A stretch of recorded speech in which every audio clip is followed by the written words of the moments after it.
So guys, अगर आप भी वियतनाम जाने की प्लानिंग कर रहे हैं तो सबसे पहला स्टेप जो आता है वो आता है वियतनाम का वीज़ा अप्लाई करना। और वीज़ा आपको 3 से 4 डेज़ के अंदर कैसे लेना है बिल्कुल सही टाइमिंग के अंदर, वो मैं आपको बताऊंगा, क्योंकि उसके अंदर बहुत सारी गलती हो जाती है जिसकी वजह से जो है 15 से 20 दिन जो है डिले हो जाता है आपका वीज़ा प्रोसेस। जो आपका फॉर्म जो फिल करते हो आप, उसके अंदर एक जो गलती है वो मैंने कहीं भी नहीं देखी थी यूट्यूब पे, और बाद में मैंने इसके बारे में देखा तो मेरे से भी वो चीज़ हो गई थी, बट लकीली मेरा मिल गया सही टाइम पे। तो वो चीज़ मैं आपको बताने वाला हूँ आज की वीडियो के अंदर कि आपको वो वाली गलती बिल्कुल भी नहीं करनी है फॉर्म फिल करते वक्त। सो माय नेम इज़ इकराम अंसारी और आप देख रहे हैं the nomad traveller YouTube channel. So without any delay सीधा चलते हैं अभी फॉर्म की तरफ, और फॉर्म के अंदर क्या क्या चीज़ें कैसे कैसे भरनी है वो मैं आपको बताता हूँ। So let's go. अब एक नया पोर्टल भी इंट्रोड्यूस हुआ है जो कि सेम ही है लगभग, आपको मैं दिखाता हूँ। सो यहाँ पर ये पेज खुल जाएगा आपका नया वाला जो पोर्टल है उसका, और सिंपली सेम वही चीज़ है। यहाँ पर अपने पासपोर्ट साइज़ फ़ोटो लगाओगे, यहाँ पर अपना जो फर्स्ट पेज है अपने पासपोर्ट का वो लगाओगे, यहाँ पर लास्ट नेम में डाल दोगे अपना लास्ट नेम, अगर मिडिल नेम है तो वो अपने फर्स्ट नेम के साथ इस वाले बॉक्स में डाल दोगे। यहाँ पर आपने डेट ऑफ बर्थ डाला, यहाँ पर अपना मेल, नेशनलिटी डाल दी, आईडी कार्ड छोड़ देना इसको, ईमेल आईडी डाल दोगे @gmail.com, ठीक है। रिलीजन डाल दोगे, इसके अंदर मांगता भाई प्लेस ऑफ बर्थ दिल्ली, री एंटर ईमेल, भाई तीनों जो है नो कर दोगे आप। और टू इशू ई वीज़ा, तो यहाँ पर सिंगल एंट्री अगर आपको लेना है, सिंपल एक स्टे मतलब सिटी में जाना है और इसकी दूसरी सिटी से निकल जाना है एक ही बार में, तो आपको सिंगल एंट्री लेना होगा। बेसिकली आपको सिंगल एंट्री लेना होगा ज़्यादातर। बाकी आपका कुछ प्लान है कि आपको वापस आना है वियतनाम में, फॉर एग्जांपल अगर आप वियतनाम से कंबोडिया लाओस जाके वापस वियतनाम में आओगे तो आपको मल्टीपल एंट्री लगेगी। तो यहाँ पर मल्टीपल एंट्रीज होती 50 की और सिंगल एंट्री होती $25 की। तो यहाँ पर आपको जो है डेट डाल देनी है कब से कब तक चाहिए, और इस चीज़ का ध्यान रखना है कि जिस दिन आपकी फ़्लाइट हो, फॉर एग्जांपल अभी दोबारा से बता रहा हूँ मैं आपको, जैसे 25 तारीख की आपकी फ़्लाइट है तो आपको 25 तारीख की यहाँ पर डालना है, ताकि आपको 25 तारीख से आपको वीज़ा मिल जाए। क्योंकि कई बार जो है आपकी जब आप फ़्लाइट यहाँ से बोर्डिंग के पास के लिए जाओगे तो वहाँ पर ड्रामे करते हैं बहुत ज़्यादा, तो उसी डेट का आप जो है वीज़ा लेना, और कब तक के लिए चाहिए तो एग्जैक्ट वही डेट डालनी है जिस दिन आपको रिटर्न वापस आना है, उसी दिन की डेट डालनी है, क्योंकि आगे पीछे हल्का सा भी होगा तो आपको बहुत ज़्यादा दिक्कत होने वाली है उसके लिए। और बाकी यहाँ पर डाल देंगे हम अपना पासपोर्ट नंबर। ये भाई ये सही तरीके से नहीं लिखा मैंने, बट समझ जाओ कि यहाँ पर नंबर डालना है, ठीक है। ये हो गया। अथॉरिटी प्लेस ऑफ इशू यहाँ डाल देंगे हम दिल्ली।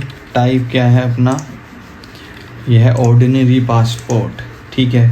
और डेट ऑफ इशू डाल देंगे जो भी थी, कब हुआ इशू हमें वो डाल देते हैं। एक्सपायरी डेट डाल देते हैं, एक्सपायरी डेट डाल दी हमने यहाँ पर। ये भाई मैंने अभी ऐसी रैंडमली डाल दी, कुछ भी डेट आप अपने पासपोर्ट के हिसाब से डालना, कुछ और में मत डाल देना गलत वलत। कॉन्टैक्ट इन्फॉर्मेशन में यहाँ पर हम आएंगे तो यहाँ पर हम डालेंगे अपना परमानेंट एड्रेस जो भी होगा। फॉर एग्जांपल मैं अपने पुराने वाले फ़ोन में से कॉपी कर देता हूँ, ये मैंने ऐसी रैंडम लिखा था, यहाँ पर मैंने एड्रेस डाल दिया मैंने। कॉन्टैक्ट एड्रेस में भी वही पेस्ट कर देंगे। टेलीफोन नंबर हम अपना डाल देंगे, 91 डालने के बाद 971690, ठीक है, ये डाल दिया हमने। तो यहाँ पर इमरजेंसी कॉन्टैक्ट के अंदर गाइस आपको अपने कोई भी मतलब रिलेटिव का नंबर डाल देना है जिस जो मतलब अवेलेबल रहे, आपको कभी कुछ दिक्कत हो तो वहाँ पर आपको कॉन्टैक्ट करने के लिए इमरजेंसी कॉन्टैक्ट वाला बंदा अवेलेबल रहे हमेशा। तो यहाँ पर एड्रेस डाल देंगे उनका भी, जैसे सेम डाल दिया। फॉर एग्जांपल यहाँ पर नंबर डाल देंगे जो भी है, रिलेशनशिप डाल देंगे जो भी है, ठीक है। ऑक्यूपेशन आपको डालना है या नहीं डालना आपकी मर्ज़ी है, अगर डालना हो डाल देना। मैंने डाल दिया था स्टूडेंट करके, और बाकी कॉलेज की डिटेल वगैरह डाल दी थी यहाँ पर, नाम वाम। और यहाँ पर पर्पस ऑफ एंट्री टूरिज़म आ जाएगा अपना, टूरिज़म। और जिस डेट से आपको चाहिए वो आपको सिंपली उसी डेट से ही डालना है। जैसे 25 तारीख को मेरी फ़्लाइट है तो मैं 25 को ही लूँगा, और कितने दिन के लिए मेरे को रुकना है। फॉर एग्जांपल मेरे 25 की फ़्लाइट है और मैंने 5 दिसंबर तक का रिटर्न करा है, तो मैं उसको 10 दिन यहाँ लिख दूँगा। और यहाँ पे वियतनाम का कोई नंबर नहीं है हमारे पास तो उसको छोड़ देंगे हम। यहाँ पर रेजिडेंशियल एड्रेस इन वियतनाम, अब जो होटल आप बुक करोगे उसका जो है ये एड्रेस आप यहाँ पर डाल दोगे, ठीक है। Do close, I am recording video, do close. अब यहाँ पर हम आ जाएंगे सिटी प्रोविंस के अंदर, तो हम यहाँ पर रुकेंगे हनोई के अंदर। यहाँ पर जाएंगे हम हनोई सिटी, तो ये सिलेक्ट कर लेंगे। डिस्ट्रिक्ट कौन सा है आपका, डिस्ट्रिक्ट का इसके अंदर होता है कि आप कौन से एरिया में रुक रहे हो। फॉर एग्जांपल मेरा डिस्ट्रिक्ट जो था हुआन किम था आई गेस, हाँ फो येत क्यू, हुआन किम था। यहाँ पर आपको जो है एड्रेस के अंदर इसमें डिस्ट्रिक्ट देखना पड़ेगा, हुआन किम डिस्ट्रिक्ट। यहाँ पर आ गया, यहाँ पर आप सिलेक्ट कर लेंगे। जो है वार्ड मांगेगा, वार्ड अगर आपको यहाँ ना दिखे, कुआ नाम जैसे वार्ड था यहाँ पर, तो यहाँ पर सिंपली एड्रेस डालना, उसके एंड में डालना वार्ड, और यहाँ पर आपको दिख जाएगा ये पूरा एड्रेस कुआ नाम, ठीक है।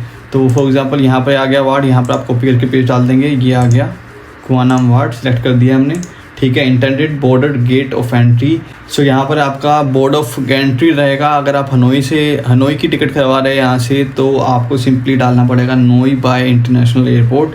और intended border gate of exit जो है वो रहेगा आपका तान सो, कहाँ गया नीचे, टी पे आओगे, तान सोन नाथ इंटरनेशनल एयरपोर्ट, जो कि है होचिमिन का एयरपोर्ट, ओके।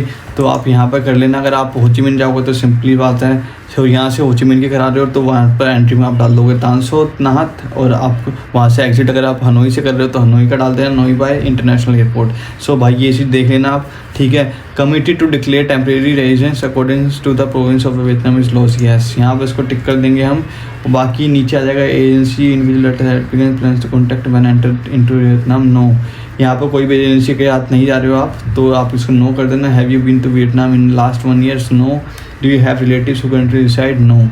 तो यहाँ पर आपको नीचे आना है, यहाँ पर आना है आपके। सो अगर आपका कोई भी बच्चा आपके साथ जा रहा है तो उसकी डिटेल जो है पूरी आपको यहाँ पर डाल देनी है। उसके अंदर फ़ोटो भी आपको अटैच करनी पड़ेगी। यहाँ पर ऐड पे क्लिक करोगे, ऐड कर देना सारी डिटेल्स। और यहाँ पर आपको जो है ट्रिप का एक्सपेंस बताना है कि आपको कितना खर्चा करना है। फॉर एग्जांपल मैंने $600 लिखा था यहाँ पर, बाकी मैं लेके तो गया था ज़्यादा, बट यहाँ पर $600 लिखा था ओनली मैंने। और डिड यू बाय इंश्योरेंस आपको, और did you buy insurance guys आपको लेना ही पड़ेगा, क्योंकि आप जब बाहर जा रहे हो तो आपको 1 महीने का एटलीस्ट लेना ही अच्छा रहता है। क्योंकि भाई कुछ भी अगर आपको कुछ मिस होता है, अगर आपका पासपोर्ट भी मिस होता है, तो आपको जो भी खर्चा आएगा वो आपका इंश्योरेंस में कवर हो सकता है। तो आपका इंश्योरेंस लोगे तो 750 का आपको मिल जाता है। मैंने DG8 कुछ आता है, कौन सी कंपनी है उसका लिया था 750 का 1 महीने का। तो येस करके यहाँ पर आप जो है उसका कंपनी का नाम डाल दोगे, and who will cover your expense, personal डाल देना। यहाँ पर डाल देना मेथड क्या है, क्रेडिट कार्ड, कैश, कुछ भी। तो मैंने तो कैश डाला था वैसे। और ये डालने के बाद यहाँ पर आई हियर बाय डिक्लेयर और नेक्स्ट। सिंपली इसके अंदर भी जाएगा आपका रिव्यू एप्लीकेशन के अंदर, और यहाँ पर जाएगा आपका पेमेंट पे। और ये सबमिट करने के बाद आपको ईमेल आ जाएगा। ईमेल के अंदर आपको चेक करने का एक लिंक भी आएगा, वहाँ से आप अपना जो है ये एप्लीकेशन क्या हुआ क्या नहीं हुआ उसका चेकआउट कर सकते हैं। बाकी इसका अपडेट भी आने लग गया है, पहले नहीं आता था, पहले आपको मैनुअली आके आपको चेक करना पड़ता था, बट मैंने जब किया है तो मेरे को ईमेल पे पूरा प्रॉपर अपडेट आ रहा था। सो गाइस ये था फॉर्म फिल करने का तरीका। अगर आप इस तरीके से जो है फॉर्म फिल करते हैं तो आपको 3 to 4 डेज़ के अंदर आपको वीज़ा मिल जाएगा डेफिनेटली।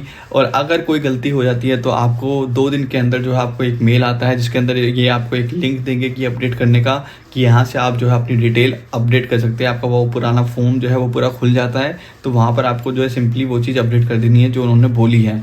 सो ये चीज़ आप ना ही हो तो पहले ही जो है फॉर्म अच्छे से करके फिल करके तब आप उसको जो है अप्लाई करना। क्योंकि जब आप इसके अंदर कुछ भी मतलब चेंजेस करते हो, अपडेट करते हो, अपडेट जब वो मांगते हैं तो उसके अंदर जो है 10 to 15 डेज़ भी चला जाता है प्रोसेस पूरा वीज़ा का। तो ये भी गलती हो सकती है। मेरे केस के अंदर भी जो है मैंने गलती कर दी थी कि जो वहाँ पर जो होटल का जो नाम होता है वहाँ पर सिर्फ होटल का नाम डाला था, एड्रेस नहीं डाला था वहाँ पर मैंने। तो एड्रेस के लिए मेरे को अपडेट बोला गया था, बट लकीली मेरा जो है 7 डेज़ के अंदर, 7 डेज़ नहीं 5 डेज़ के अंदर जो है मेरा वीज़ा आ चुका था। तो वहाँ पर कोई डिले नहीं हुआ। बट मैंने बहुत सारे केसेस में देखा था इसी सीन के अंदर 10 से 15 दिन भी लग जाते हैं लोगों को। सो आपको इस चीज़ का ध्यान रखना है कि आपको ये कोई भी गलती नहीं करनी है। एक बार में बिल्कुल सही तरीके से फॉर्म भरना, उसके बाद ही जो है पेमेंट करना, क्योंकि फालतू में फंसोगे और क्या कुछ फ़ायदा नहीं होने वाला। सो भाई यही था आज के लिए। और अगली वीडियो के अंदर मैं आपको बताऊंगा कि आपको कौन सी फ़्लाइट जो है बुक करनी चाहिए। और सबसे फेमस फ़्लाइट जो है वो है वियत जेट, जो कि आपको सबसे सस्ते में आपको पहुंचा देती है। सस्ते में क्या, आजकल इक्वली पड़ता है, थोड़ा बहुत फ़र्क आता है 2-3 हज़ार का। तो भाई ये चीज़ मैं आपको बताऊँ कि कौन सी फ़्लाइट आपको कैसे और कौन सी फ़्लाइट करनी चाहिए आपको बुक। सो आज के लिए इतना ही। अगर आपको वीडियो अच्छा लगा है तो प्लीज़ से लाइक एंड सब्सक्राइब। और मेरे पूरे व्लॉग्स भी डले हुए हैं। अभी मैंने 17 दिन के व्लॉग्स डाल दिए। मैंने 25 दिन पूरा रुका था, पूरा मैंने वियतनाम छान दिया था भाई वहाँ पर। सो वो सारे व्लॉग्स मैं अभी तक डाल रहा हूँ, क्योंकि मेरे 25 दिन के व्लॉग अभी तक पूरे डले भी नहीं है। 17 वीडियोज़ डली है अभी टोटली। तो वो ज़रूर चेकआउट करें। और कुछ भी क्वेश्चन वगैरह वो आप कमेंट में मेरे पूछ सकते हैं, मैं आपको पूरा आंसर करूँगा। So I hope this video will help you. So till then bye bye, take care.